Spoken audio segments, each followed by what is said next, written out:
آج کی جو تھیوری ہے وہ شاہ ولی اللہ کی تھیوری ہے، تھیوری آف ایوولوشن۔ جو شاہ ولی اللہ تھے وہ کہتے تھے کہ جو سوسائٹی ہے یہ ڈائنیمک ہے، اسٹیٹک نہیں ہے۔ وہ کہتا ہے کائنات کی ہر چیز میں، انسانوں میں، پودوں میں، حتیٰ کہ جو پتھر ہیں ان میں بھی ایوولوشن کا پروسیس ہوتا ہے، اور وہ ایک سٹیج سے دوسرے سٹیج میں تبدیل ہوتے ہیں۔ اسی طرح وہ کہتے ہیں کہ سوسائٹی بھی اسی طرح ایک سٹیج سے دوسرے سٹیج میں تبدیل ہوتی ہے۔ تو دیکھتے ہیں ایوولوشن کا مطلب کیا ہے۔ ایوولوشن کا مطلب ہوتا ہے the gradual change with passage of time۔ کسی بھی چیز میں وقت کے ساتھ ساتھ جو آہستہ آہستہ تبدیلی آتی ہے اس کو ہم کہتے ہیں ایوولوشن۔ سوسائٹی جو ہے ہمارے پاس یہ گروپ آف پیپل ہوتی ہے جن کا کامن کلچر ہوتا ہے اور ان کا ایک ڈیفینٹ ٹیریٹری ہوتا ہے۔ ایوولوشن آف سوسائٹی کا یہ مطلب ہوتا ہے کہ معاشرے کے اندر کس طرح وقت کے ساتھ ساتھ تبدیلی آئی ہے۔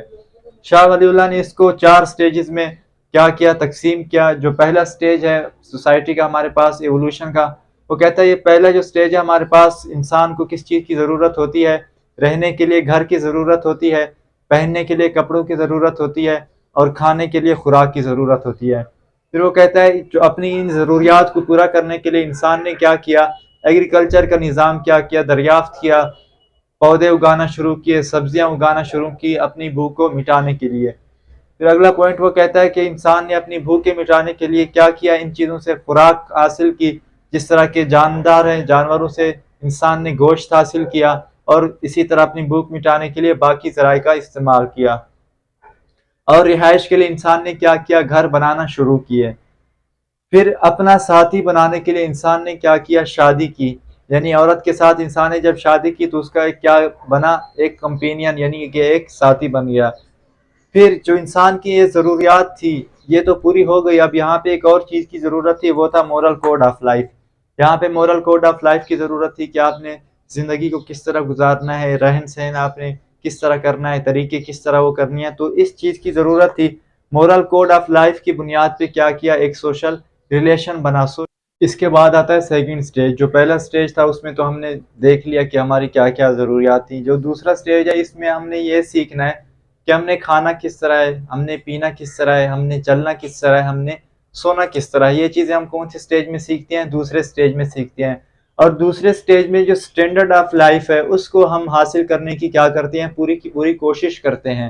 پھر اس میں ہم جو سوشل لائف ہوتی ہے، فیملی کے اندر آپ نے کس طرح رہنا ہے، کس طرح کے بیہیو کرنا ہے، تو جو سوشل لائف کی جو کنڈیشن ہوتی ہیں اس کو ہم کیا کرتے ہیں، جو اس کی ٹیکنیکس ہوتے ہیں اس کو ہم سمجھتے ہیں۔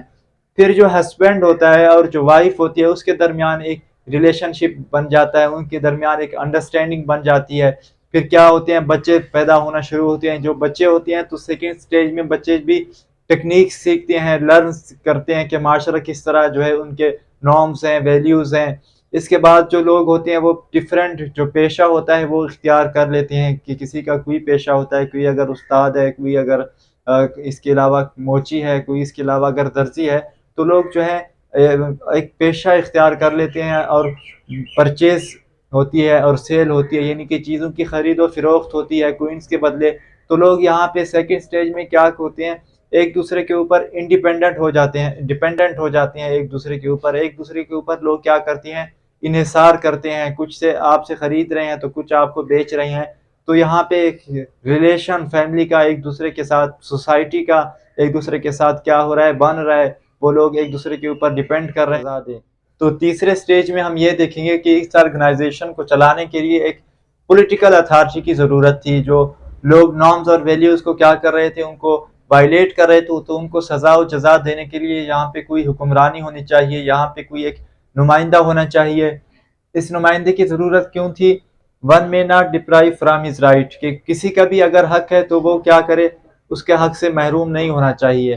یا کوئی بھی شخص اگر کوئی کسی پہ ظلم کر رہا ہے تو جو ظلم کر رہا ہے اس کو سزا دی جائے، اور جو مظلوم ہے اس کو پروٹیکٹ کیا جائے۔ پھر one may not shrink his duties، یعنی اگر کسی بھی شخص کا کوئی فرائض ہے، کوئی فرض ہے، فریضہ ہے، اگر وہ اس کو صحیح طرح سے ادا نہیں کر رہا تو اس کو کیا کرے گی، ریاست یا پولیٹیکل اتھارٹی کیا کرے گی، اس کو سزا و جزا دے گی۔